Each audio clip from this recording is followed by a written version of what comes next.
mirësinë e madhe për të na pranuar në gjirin e vetë. Le të nisemi tek dy elemente. E para, unë dëgjova nga Zoti Kapri dhe unë kam bindjen që në fakt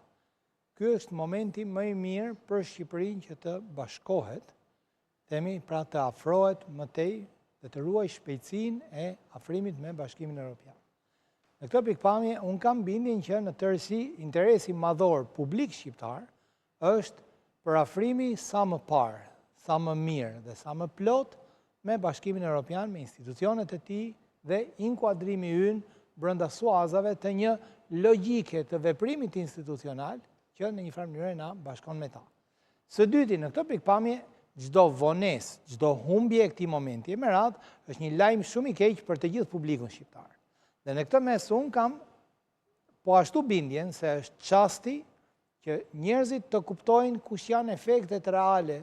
të kësaj vonese dhe të këtij lloj distancimi eventual që mund të thellohet, ne nuk e di mende nëse do të themi vendimi përfundimtar do të jetë konsensual mbështetës apo konsensual bllokues, një gjë e dim me siguri. Ne na janë vënë, na janë shprehur kushte. Kushte për cilat deri tani ne kemi prodhuar në fakt një polarizim qëndrimesh në aspektin e palëve që kundërshtojnë njëra tjetrën, siç kemi edhe një harmonizim qëndrimesh në raportin e asaj që është zemra e, po themi, e shqetësimit të Bashkimit Evropian dhe Shqipërisë. Dhe kjo është ndarja e sistemeve. Nuk i takon, nuk duhet, dhe në një farë mënyrë ndoshta është në momentin që një palë politike në raport me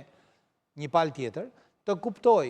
se sa herë që ajo i kundërvihet drejtësisë krijon një kakofoni logjike në aspektin e qëndrimit publik në raport me ndarjen e sistemeve.